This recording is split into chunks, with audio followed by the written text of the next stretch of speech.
And now, for our next fireside chat of the summit, Race to Global Health, Big Tech Leading Big Social Change, please welcome HITECH board member, UNICEF board member, and executive advisor, Digital Transformation, Mr. Marcelo De Santis, and Chris Fabian, co-founder and UNICEF lead.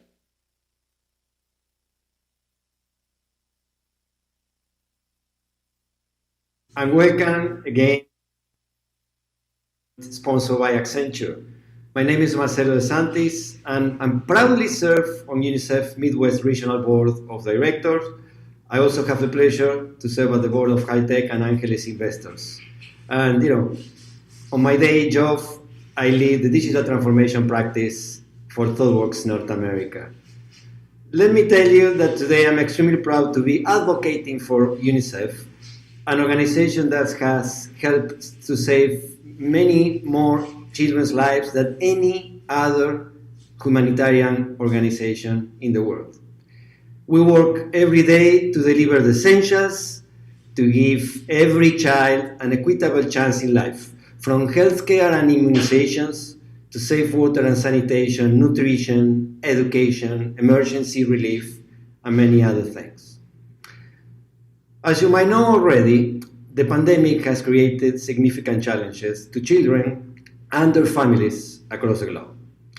And it has not only put pressure on healthcare systems, but also limited the ability to provide education to many of them. We at UNICEF have estimated that globally, around 168 million children have been impacted by schools being closed during the pandemic. These and other challenges have shown us the importance of universal internet connectivity, highlighting the disparities between communities that can connect to the internet and those that cannot. Today we want to talk about GIGA, an initiative launched by UNICEF and the International Telecommunication Union in September 2019 to connect every school to the internet and every young person to information, opportunity, and choice. Having said that, I'm pleased to welcome an amazing leader, human being, and fellow technologist, Chris Fabian, who is the co-founder of GIGA and UNICEF lead for the program, to tell us more about this wonderful initiative. Chris, it's great to see you again. Welcome to this HITECH Leadership Summit. Thanks, Marcelo. It's such a pleasure to be here. And thank you for your kind introduction. I think that you really highlighted something very important, which is that for those of us who are lucky or unlucky enough to be on Zoom call after Zoom call and be in this virtual world, a lot of the last year looks bad, but it maybe doesn't look disastrous. In our work, we're able to work. If you have a kid, they're able to learn. Maybe you're not able to work when they learn, but that's a different issue. For people who don't have connectivity, the last year has been even more horrible than many of us can imagine. And we've seen it starkly in education, kids out of school, unable to access any material. We've seen it in the space of healthcare, with health clinics that aren't connected, unable to provide the data that we need to get ahead of this horrible pandemic, and in many other aspects of life and jobs and so on. And so when we started GIGA, as you said, it was before any of this change had happened to our world. We were trying to connect every school in the world because we fundamentally believe that if you connect a school, you connect the young people in that school to opportunity, to the ability to have a successful future, to choose what they want to do. But it really wasn't so sharp. The contrast wasn't turned up as much as it is today. And when you look at the map, we have a map up on this slide. It's a map of Brazil. This is really the heart of GIGA. GIGA is an initiative that is trying to do three things: to map every school in the world and its connectivity, to create the financing that we need to connect all of them once you see them, about $420 billion that's needed to connect every school, and finally to make sure that the governments can contract these schools. But let me start with the heart of it all, which is just this map. On this map, you see a lot of dots. You can go to projectconnect.world, to the website, and you can see this map live. Each dot is a school. Wow. The dots in Brazil that are green are schools that are well connected. So this is maybe 5 Mbps or more. There's a good connectivity. You can be unlucky enough to be in a Zoom call for the whole rest of your life. The schools in yellow have some connectivity, 2 Mbps. You can get a decent, a signal. You can do something. The schools in red, if you look at Amazonas and the region up in the north, schools in red have no connectivity at all. This is a map that's real time. This is every 4 hours this data is generated. We're able to get this map about every school in countries that we didn't even have a list of all the schools before we started. This is entirely new technology. And this comes from combining machine learning and satellite data to figure out where schools are. We can talk a little bit more about that later. But also the network data about infrastructure and where connectivity is going and where it isn't. And this is so important because I promise you that kids in the red areas have less access to all the things we think are important than kids in the green. But it's also important because you can see as a network operator, a mobile operator CEO, or a government official, you can also see where to plan your deployments. Where might mobile towers be best? What about satellite dishes?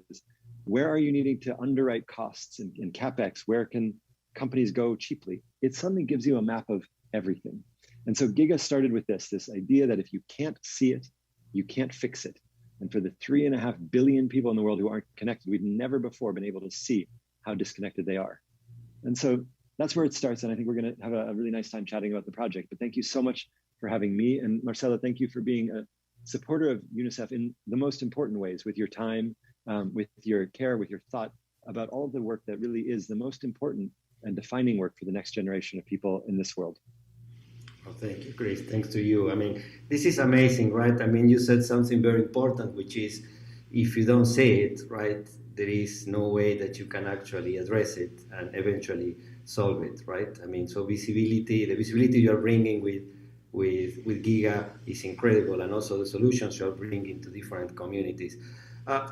You also mentioned governments, you mentioned many other companies that are helping you to make this happen. This sounds like a complex collaboration, across many, many partners. How have you built this partnership, Chris? I mean, how did you get Giga, UNICEF, government? How did you do that in practical terms? Well, so I'll tell you, I was just looking at my phone because I carry this map around on my phone with me. That's like, so that's an old version. You can see the one on there is a little bit better. One thing is that for the last 2 years, we've been walking around showing everybody this map. And if you go to projectconnect.world, you can again see it for Colombia, you can see it for Sierra Leone, Kazakhstan, all the other Giga countries. I believe that fundamentally a simple message is the most important. And if you show me my home, if you show me where I grew up, I will find my school, I'll see it. If you show me that it's red, I'm pretty upset, right? If you show me that it's green, I feel maybe good about it. And this map has driven everything. When we showed this, we have a similar map. If you look on the website, if you look at Kyrgyzstan, when we showed that map to the prime minister of Kyrgyzstan, he saw there was a big red area. There were a bunch of schools that weren't connected that he thought he was paying for, that he thought the Ministry of Education was paying for. You see it on the map and you're like, whoa, why are we spending our money if the phone companies aren't providing the service that we thought? Within 3 weeks, he did the thing a prime minister does, pick up the phone, yell at some people. Within 3 weeks, there was a rebid of the connectivity providers. And within a few months, they had all the schools connected in that red region, and they'd lowered the price of gigabytes nationally by 50%, saving the Ministry of Education about $200,000 every year. So just that map has helped us bring people together. And I'll talk about the map just for one more second, because it's also helped us bring private sector in. So that's an example. The Kyrgyzstan example is government. But we're very pleased that as of about a month ago, Elon Musk and his foundation have joined Giga. And they've joined us to support this idea of real-time monitoring of connectivity, really this ability to drive the message. Because if you're somebody who's as, kind of widely versed in technology as he is and as the companies are, this ability to see a single piece of data and have that transform your vision for the world is very important. So this map has also galvanized technologists in private sector, groups like Ericsson as well, who we're working with to help build the AI, it's open source data models underneath this map to give us this information in real time. So I think that's enough of Brazil. We can take that off the screen, but the map has really given us an ability to bring together people who might not come to the same table and show them that this meal that we're trying to cook is something everybody needs to eat. Oh, thank you. Thank you. Chris, we have in the audience many technologists, right? Hispanics, technologists that, we want to change the world, we want to change our companies. Tell us a little bit about how is your team? How do you organize your team? How do they work? What do they typically do in a week, so to speak? Every week is different. So a lot of us come from startups and from technology. My background is in early stage technology companies, mostly in East Africa and the Middle East. I've always found that the approach that works, you kind of, it's the problem. You do something a few times and then you kind of keep doing it. But for me, being in a startup works really well. This ability to be agile, to be able to switch position quickly and to be able to grow into something that's bigger has been something that I've found works well for me and for my teams. Our team at UNICEF and ITU, the GIGA team now, is about 20 people. We're split into 3 groups. So there's a group that works on the mapping and technology, a group that works on the financing, and a group that works on the procurement and contracting. But in the technology team, we work like any tech company does. So we've got a few product managers, we have a bunch of developers and engineers and data scientists working in the various product lines. And we build exclusively on open source stack and with open source tools. And that's really important because it means that we're always trying to be connected to the really smart people in the room who aren't necessarily us, hopefully not, who are doing the same type of work in other areas. And it means that the products we produce are true digital public goods. We bring together a team. Our team has, I think, for 20 people, we probably have 25 passports or something like that. It's a very international team. And we're spread out all over the world. One of the things we've seen, which many people have realized, I think, over the last year, is that a lot of us can work better or very, very well in wherever we're most comfortable. So we then function, I think, and as everybody is, we're trying to learn when do you use one tool, when do you use another. But it's a team that's grown together in this last year in a really incredible way. Excellent. And Chris, I'm sure you have in your mind, and maybe you have this aligned with your team, what success looks like for Giga. What's your vision? What's your dream? It's super simple.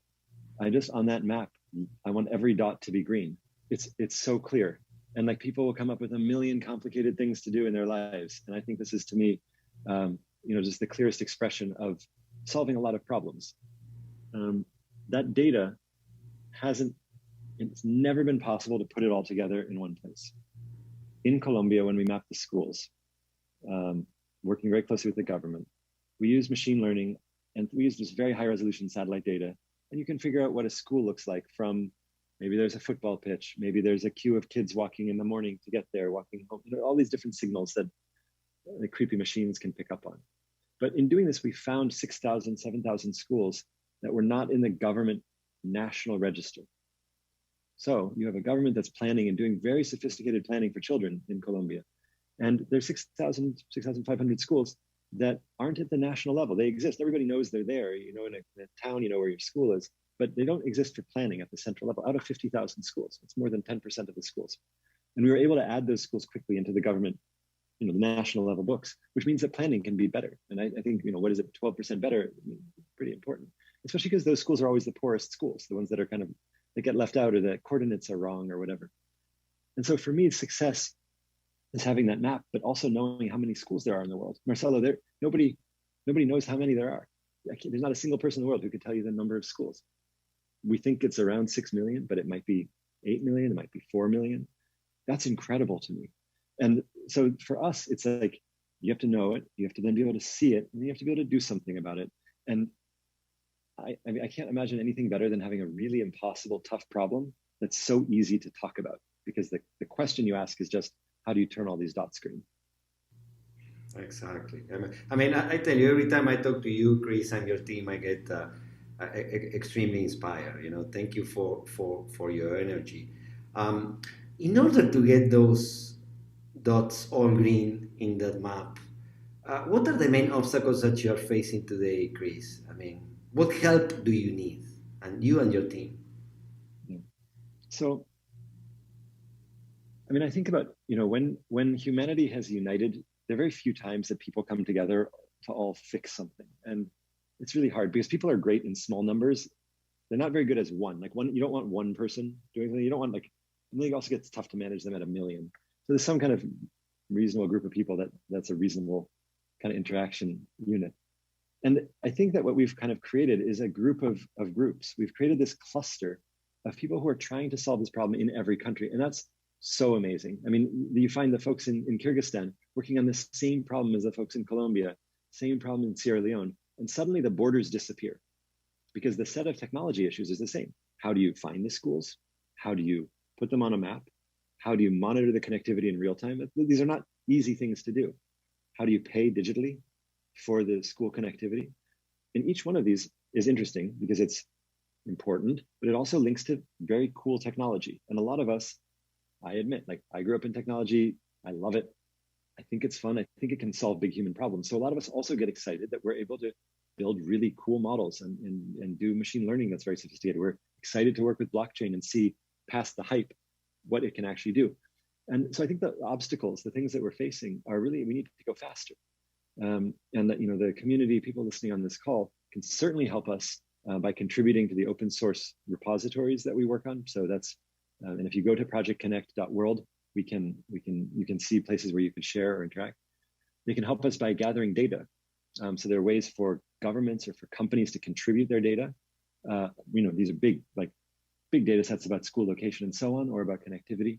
And they can help us by being supporters of this singular idea, and by really going out there and, I don't know, I'm not sure that everybody has to have the same picture on their phone that I do, but it doesn't hurt. And if you want to take a screenshot, why not? You can take a screenshot of it and walk around with it. I'd be thrilled to run into you somewhere. But I think that really being clear about the fact that half of the world isn't connected, and it's not only in a poor place far away, it's right here. It's in every city that every one of us is sitting in right now. There's a group of people who are too poor to get access to opportunity and choice. And that's super, super unfair. It is very unfair. It is very unfair. And it is concerning that, sometimes we think, as you said, it happens in remote places in the world, but sometimes happens a few miles from where we are, right? So Chris, one of the things I learned working with UNICEF is the power of being close to the people that receive our help, the kids, right? And if you're part of a vaccination mission, or if you go to, do some reconstruction of homes that have been destroyed by a hurricane or something like that, doing the work in the field is maybe one of the most inspiring things that you can do in your life, at least for me and my wife, right? So tell me one story, could be you, could be someone in your team. How was that face of a kid in the middle of nowhere when he or she saw that internet magic happening in front of his or her eyes? Well, so two things. One quick one is that only in the last 3 weeks, I told you there's 3 groups in Giga. The last group works on procurement, which sounds like, who wants to be in that group? It's actually the other heart of the project is 2 hearts. We've just started connecting schools. So in Kenya, we've just issued the first tenders. The first 1,000 schools have been connected in many of the countries we're working in. And in Kenya, we'll be publishing an article about it this week, I think. You're starting to see the first schools come online. And it's incredible. Even without being able to be there, you can suddenly see kids learning with tablets, learning with locally produced open source content. And it was incredible for me to see that. But before COVID, when, I think our team has been working on this problem in some ways for many, many years. And I was in Liberia in 2014 during the Ebola crisis. And one of the things that our team was doing there way before Giga, but was really trying to get connectivity back on. And what we saw was that in a country devastated by Ebola, where we didn't have information in real time and kids weren't going to school, the government had shut all the schools down, which may sound familiar, we needed to get information right away. And because there was no connectivity, we couldn't do it. One of the things that our team did with the government of Liberia and with many of the network operators was rebuilt the networks, often from the ground up, reshaping network traffic, figuring out how to do the load balancing, all of these things, because all of the engineers had left, many of the engineers had left Liberia at the beginning of Ebola. And we were able to start getting SMS signals from the furthest parts of the country. So just like old school regular text messages.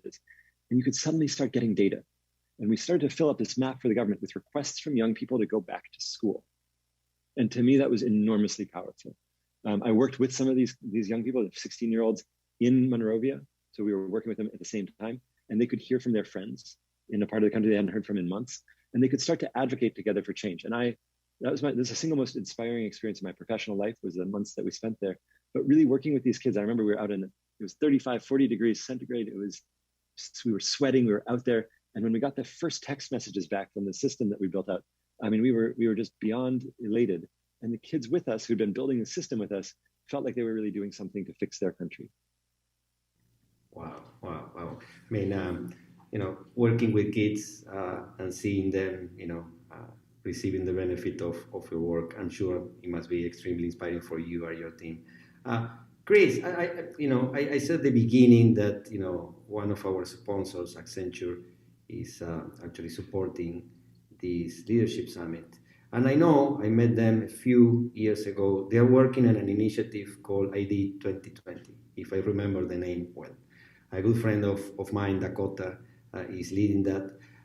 They're trying to provide identity, right, across the world, because we have many humans that have no identity, and as a result of that, we cannot help them, right? There is no social help that can go to them if we don't, as you said before, right? If we don't know how many schools are disconnected, how can we actually connect them, right? So do you see an intersection between the work you are doing with Giga and providing identity to people across the world? Marcelo, it's a very personal issue for me. I mean, my mother was a refugee when she came to the U.S. as a young 13-year-old with no identity, no papers. Her identity was created from a set of papers that she had nothing, right? And people don't even know when my grandmother was born or really where.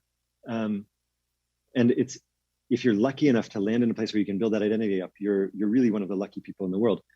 Almost a third of people in the world don't have birth certificates, don't have any formal registration. And that means that not only are they more vulnerable for economic devastation, but if there's a disaster, those kids are the first ones who are trafficked. Those kids, and I was in Nepal after the earthquake. I was on a plane. I could see people moving babies out of Nepal. And I promise you that those kids did not have papers with them that were real. If you don't have identity, you're the most vulnerable. You're at the edge of the system. In Uganda, in the early part of the last decade, we built a system to allow for connectivity to provide identity. So basically, one of the reasons that kids don't have identity, it's the birth certificate, the formal identity, is because the mother has to walk a few hours, take a bus, go meet this guy. He's got sunglasses. He asks for money, and so you end up paying all this money for a thing that may not mean that much to you right now, and you've got to miss 4 or 5 days of work and so on. What we did is we brought the identity process closer to the mother. And we were able to use, and we worked very closely with ThoughtWorks and with other partners on this, to use mobile registration, mobile phones to register births. Over 4 years, it took a while. Startups take a while to get started. That's why they're called startups. Over 4 years, we increased the birth registration in Uganda. So in Uganda, 2/3 of people didn't have birth certificates. Only a third were registered. Over the course of 4 years, it went from 28% birth registration to almost 80%. So it went up to above the global average, just because we were using connectivity to allow for people to have services closer to them. And we think about that a lot in Giga. Once you connect the school, you create a hub for all sorts of other things. You can register births at that school. You can register information about crops, soil pH, temperature. If there's an earthquake, you can say what's happened. Once that school is connected, it's a node on this system. And it becomes a way to kind of connect humanity. And I think that's really important. So part of the work that we're building into Giga is at least the identity for schools, because we think that once you have those basic building blocks, you start to build out identity for everybody else.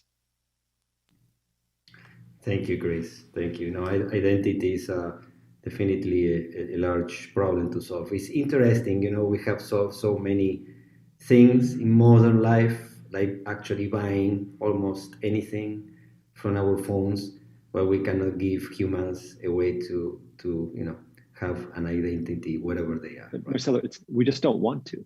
Like we could, but the world doesn't want to. The world is very happy to have poor people and very happy to have people far away.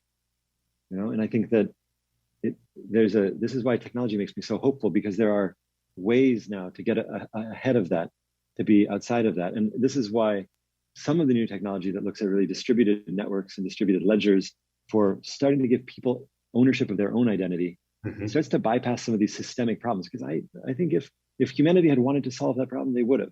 We're starting to move vaccines everywhere in the world because suddenly that was we realized we're all one human race, right? Suddenly, wow, shocker. So I think that if we really want to do something, we can do it. The question is, can technology allow us the ability to grow that desire from the ground up rather than from the top down? Agreed, fully agreed. I mean, do you think, you talk about human rights, do you think access to internet should be universal and should be considered at this point in life and where we are in terms of technology a basic human right for humanity? I mean, I can't imagine how it's not. You use the internet now to have identity, So even if you lose your passport or your card, I promise you probably got a picture of it on your phone, right? You certainly have enough information on your phone to validate yourself at a consulate. You can say, look, this is me. Here's what I was doing. You have enough to start building back. The internet for many of us is something that is actually inextricably linked to all the services that we consider fundamental. So I would say yes, it is. But I'd also say that if we don't make it a human right, if we don't consider it that way, we end up with two worlds in 15 years, even more than we have now. Right? You already see this rich world and the poor world splitting apart. Those walls are going to be higher. They'll be harder to get through.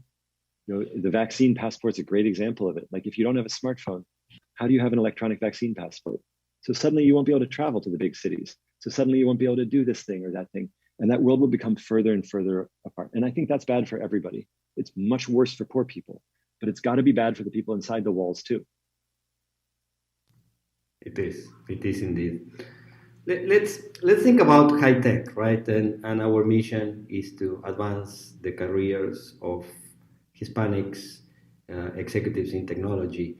But we also always, reflect about how can we have an impact that is above and beyond our businesses, right? I mean, we have many leaders in these calls that are actually transforming their organizations.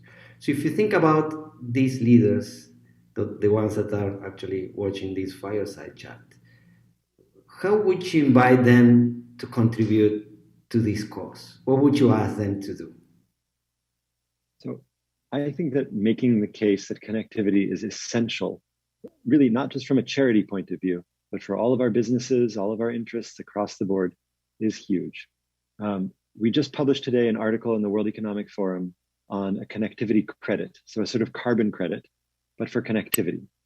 And the idea there is something I think anybody can get behind, which is that just like with carbon credits, where you have emitters of carbon and you have ways to capture that carbon, you have ways to redeem those through a market-based approach.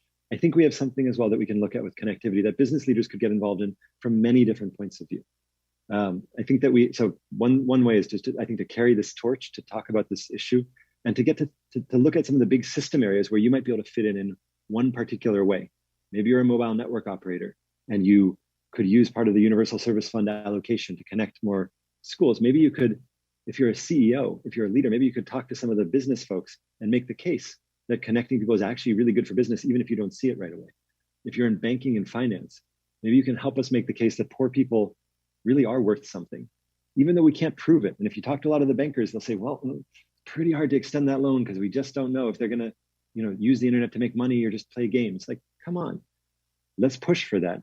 And I think really we push for it in the way that we try to find the light in some of the darkness that's all around us. And I'd look at the stuff that's happening right now in Costa Rica with the Universal Service Fund there. Brazil just opened up their Universal Service Fund after a year of lobbying to provide connectivity for schools. So we know it's possible. And I think we can use help from everybody in really making that case. We're very accessible as a team as well, Marcelo. So on Twitter and on LinkedIn and so on. And if people have concrete ways that they would want to help that are about open source software and technology and approaches, we'd be really keen to collaborate. And I'd say one other thing, which is that once you connect a school, you need to connect kids to something, right? Kids need to be connected to education content, learning content. And there are other groups at UNICEF who are experts in that. So if they're companies that work in the education space, it's not us, we're the infrastructure, finance, technology people. But if you do have software for young people, for educators that can help, we certainly have the ways to direct that kind of excitement. And without that, the things that we're doing really aren't that relevant anyway. Excellent. So thanks for that call to action to our leaders in high tech. I think we are running out of time, but I would like to see if there are some questions in the chat from the audience. Happy to share one of them, asking the team to see if they can check. Otherwise, we can just keep talking for a few more minutes. Look, Chris, I tell you, I mean, this is not enough, at least for me, okay? So we better coordinate another Zoom call to keep this going. Okay, so look, we are getting to the end of the fireside chat. Maybe the last question I ask you, Chris, before we close is, what keeps you up at night? So I actually sleep really well at night because somebody's asking. I'll work up. You know, I have a new baby. That may be why I sleep well at night. But she's wonderful. She lets me sleep. But I'm out. Like, thank you. But by like pretty early. I'm getting old now. So pretty early, I'm out. The thing that wakes me up in the morning, though, is the bigger problem. And so what I find, I wake up in the morning. First, I have this very bad habit that I check my phone, and there's so much energy in our team that the first thing I see my WhatsApp is just full of stuff that's happening. Email traffic is always enormous. Our team is global, so things are just moving, and immediately there's no way for me to get back to sleep. It's the biggest sense of energy that I've ever had, because you have a team in 5 different continents working on all of this stuff, and you wake up and you're like, something new has happened in Kenya. We've got new schools connected in Kazakhstan. We've opened up the Universal Service Fund in Brazil. And so for me, it's really it's a question of how we can maintain this energy, how we can grow the team, and how we can really make sure that this initiative keeps delivering at a 10x order of magnitude every year. So last year we connected about 2,000 schools, so not very many. This year we're going to connect about 20,000. Next year we're aiming for 200, right? So that by 2022, that means we have to hit 2 million the year after that. And I think that that's what both wakes me up in the morning and then keeps me really awake during the day. Excellent, Chris. Well, Chris, thank you very much for your time today. On behalf of UNICEF, on behalf of HITECH, and on behalf of many kids that are actually getting internet access across the world. Thank you for the work that you and your team are doing every single day. We are putting a couple of website links in the chat for those that want to know more about the work we do at UNICEF, and also the work that Chris and his team are doing with GIGA. You're also welcome to contacting me directly if you want to contribute to UNICEF in any shape or form. Please let me know. You know how to get a hold of me in LinkedIn, and hope you had a great time with Chris. To me, it's always a source of inspiration talking to him and his team. And I hope you also continue to enjoy the rest of the Leadership Summit. And thank you very much for being with us today. Thanks so much, Marcelo, and thank you to the audience. But really, it's always great to chat with you too. It's been such a pleasure today. Thank you.